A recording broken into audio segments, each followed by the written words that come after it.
At the start of the movie, a father-daughter duo climb up the Troll Hills in western Norway as a hobby. After they reach the top, the father, Tobias, tells his young daughter Nora about the folklore of the legendary trolls. Apparently, these mythical creatures wandered the earth several thousand years ago, but one day, they were cast into stone when they came into contact with sunlight. Tobias, a renowned folklorist, believes that trolls still wander around the mountains of Norway, and his daughter is fascinated by it. Fast forward 20 years into the future, Nora has outgrown her belief in magic and has instead turned to science. Now she works as a paleontologist. After working for almost 6 months at an archaeological site, she finally discovers a mysterious fossil. Elated that her hard work finally paid off, Nora celebrates her recent finding with her team. In the nearby Dovre Mountains, rapid construction is taking place to build a metro station. The workers are busy drilling into the mountain and setting up explosives to create a passageway for the project. Meanwhile, a crowd of activists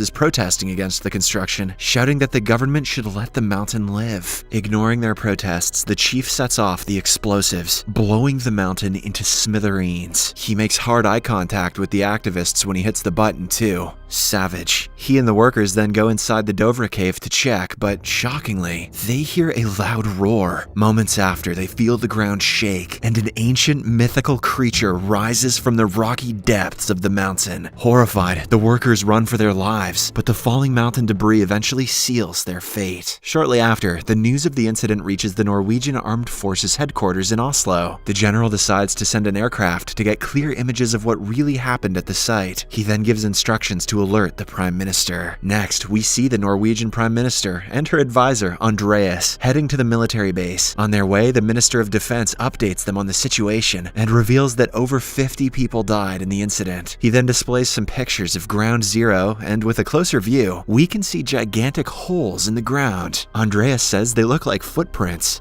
but he's not qualified to have an opinion. Meanwhile, Nora is still celebrating with her colleagues on the occasion of her groundbreaking discovery. She begins to give a speech, but suddenly, a military helicopter arrives. Then, a soldier comes out and tells Nora that she's been summoned by the Prime Minister in Oslo. Wasting no time, she gets on the chopper and heads towards the military base. After her arrival, she is escorted by Andreas to a room full of government officials. Nora joins them as they discuss the current situation. The officials presume that the destruction was caused by some kind of gas, but Nora says otherwise. After reviewing the footprint image closely, she suspects it could be a prehistoric animal that has risen from the mountains. Andreas says it could be supernatural, but he's not qualified to have an opinion. However, the government officials simply mock Nora, stating that this isn't one of her fossil research cases. They also rule out the possibility of an animal being behind all of this. Just then, Sigrid, a computer genius who also works for the Norwegian Armed Forces, barges in and tells the group that she has managed to retrieve a video from the incident. When she plays it, the officials notice an approximately 150-foot tall figure coming out of the Dovre cave. This finally convinces them that something colossal, probably a monster, has arrived in Norway. Elsewhere, in a remote area called Lesja, an elderly couple sits for afternoon tea when they hear a distant roar. Soon after, their table begins shaking, causing the nearby utensils to fall off. The couple thinks it is an earthquake, so they quickly hide under their safety vault. Once everything is settled down, they leave the vault, only to find their house shattered and torn into debris. Meanwhile, Nora tells the Prime Minister that she is ready to look into the Dovre incident. The other officials agree, and she is assigned as a scientific advisor. After the meeting, the PM's advisor, Andreas, informs Nora about the Lesja incident, and the two quickly fly a chopper to the site. During their flight, they have a bit of small talk. Andreas properly introduces himself, and then asks Nora why she became a paleontologist. The latter replies that she has always loved nature, ever since she was a child. She also shares that her father, Tobias, was a folklore expert, but he eventually lost touch with reality as his beliefs went too far. At one point, his condition became so bad that he had to be admitted to a hospital. Andreas then confides in Nora that he always wanted to be a writer, and that he's working on a story about a monk that rips his own head off and throws it at enemies to bite them, and I honestly just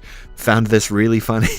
Once Nora and Andreas reach the site, they are taken aback by the destruction. Soon, they are greeted by Captain Chris Holm, Special Operations Command. Chris briefs the two about the situation, explaining that the creature continued its track 2 miles south into the mountains. But although they did a sweep of the area, they couldn't find anything. It's almost as if the gigantic creature disappeared into thin air. Following this, the trio interviews the elderly couple, who are still shaken up by the incident. The wife reveals that she did not see anything. However, she did hear a strange howling sound. The sound was terrifying, much like that of King Kong. It was also mournful and sad. Unfortunately, the information is inconclusive, so Nora is left to inspect the surroundings by herself. Suddenly, she smells a strange odor that leads her into one of the giant footprints. Nora then scans the area for any clues, but strangely, there are no biological signs in it. It's almost as if the creature is not a living organism at all. Now, with all evidence leading to a dead end, Nora decides to seek help from her estranged father, who is living in a remote mountain alone. Nora, Captain Chris, and Andreas fly to his place in a chopper. Their first encounter is a bit hostile, but Tobias eventually calms down and takes them inside his house. Surprisingly, even after all these years, he is still researching the mythical creatures known as trolls. After a while, the group shows him the video that Sigrid retrieved earlier. Tobias is taken aback by what he sees, and he starts murmuring, "They are here."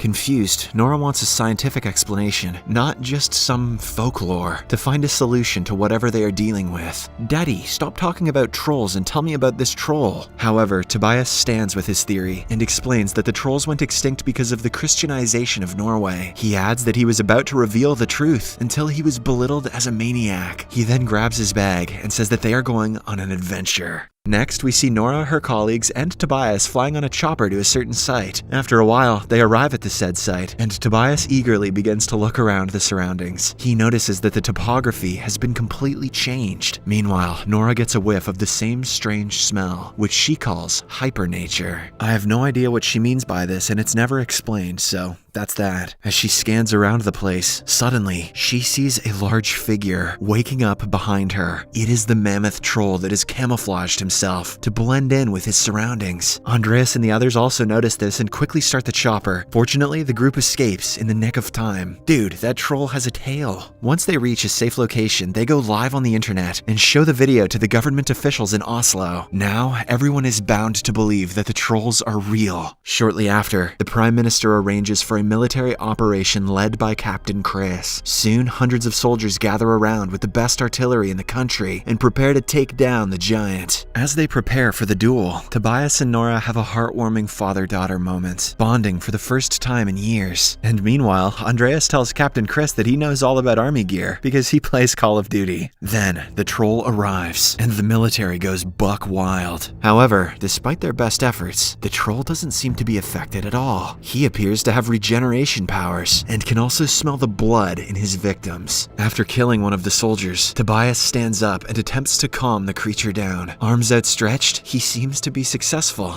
Initially. At the same time, another vehicle arrives and pummels the troll with several bullets. As it turns and squashes the people inside, Tobias is inadvertently thwacked with the troll's tail, sending him flying and crashing to the ground. He tries to say something to Nora, but sadly passes away before he can elaborate on his words. That night, a devastated Nora goes through her father's journal, trying to figure out how to stop the troll, or at least understand him better. After hours of reading, she learns that the trolls used to throw boulders at churches, as they hated the sound of bells. Later, she shares the information with the officials, claiming that they have to think out of the box. The Minister of Defense doesn't want to move forward with such a far-fetched, superstitious plan, but since they have no better option, the General and the Prime Minister give her the green light. In the next scene, we see 4 military helicopters, each attached with a large church bell, moving towards the troll. The plan appears to work at first, and the troll becomes visibly weak, but after a while, he gets used to it and destroys most of the choppers. With this, Nora's idea of attacking the monster with church bells fails spectacularly, causing even more massacre and destruction. However, the troll does save a small child from his imminent demise, showcasing once again that the beast appears to feel emotions begins. To make matters worse, at this point, news outlets from around the world have picked up the story and are broadcasting it. In the aftermath, the Prime Minister gives a speech on TV to try and calm the nation. At first, she apologizes for her cabinet's incompetence and then declares a state of emergency. She also urges the residents of Oslo and other surrounding areas to immediately evacuate, as for some reason the troll appears to be headed straight for the capital. Meanwhile, due to her failure, Nora loses her seat at the table. On the other hand, Andreas learns that the government plans to bomb Oslo in hopes of destroying the troll. He has some thoughts on this, but he's still not qualified to have an opinion, so he resigns from his position. Both Nora and Andreas then leave the headquarters. In no time, thousands of people start queuing up to leave the city. Andreas and Nora are also among them. The latter is still gutted that she couldn't find a solution to the troll problem and decides to take one last look at her father's journal. Lo and behold, she finds a clue. She notices the word Sinding written multiple times in the journal. Andreas tells her that Sinding is actually a prince living in the royal palace in Oslo. How did Nora not know about that? He apparently is one of the wealthiest guys in the country. Hearing this, Nora insists that they turn the car around and head back, believing a clue lies in the royal palace in Oslo. After a while, they arrive at the palace and meet Rikard Sinding, who also appears to be waiting for them. Then, he takes them inside and finally reveals the truth about the trolls of Norway. As it turns out, Tobias was right all along. These mythical creatures actually used to walk the country's lands. At the palace, Nora and Andreas are taken deep into the underground tunnels, where Sinding reveals that he and the other officials destroyed Tobias's life in order to protect their secret. When Nora's dad got too close to the truth, Sinding himself arranged for the old man to be committed to a mental health hospital to protect the secret. And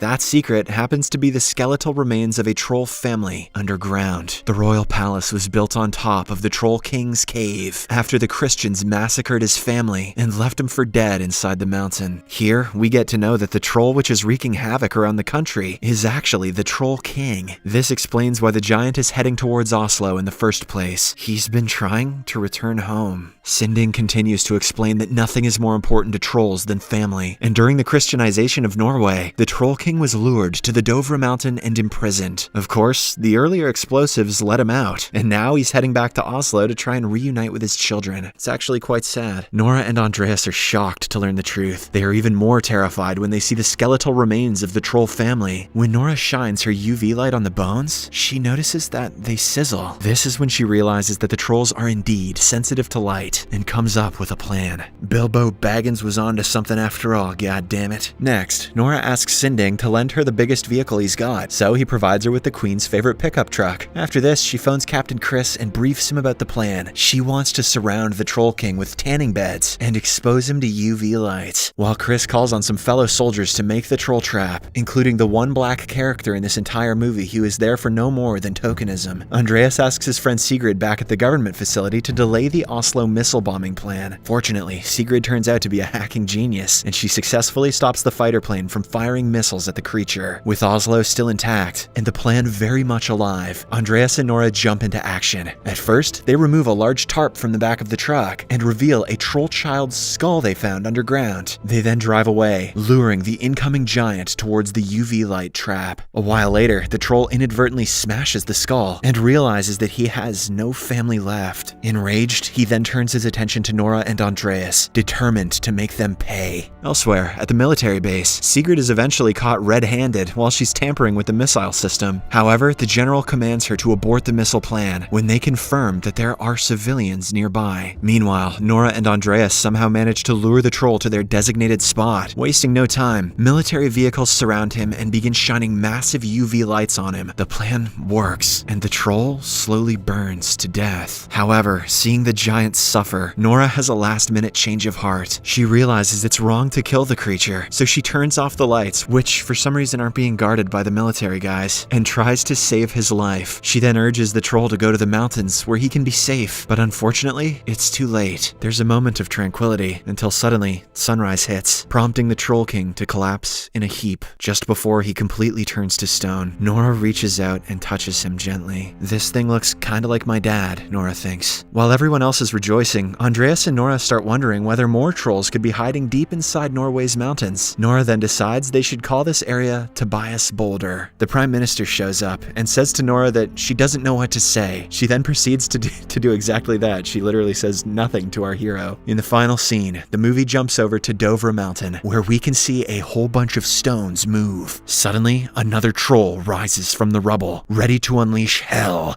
on the people of Norway. Look out, boys! It's troll time! Subscribe for more videos like this, turn on notifications, and leave a like to help the channel out. Thank you for watching.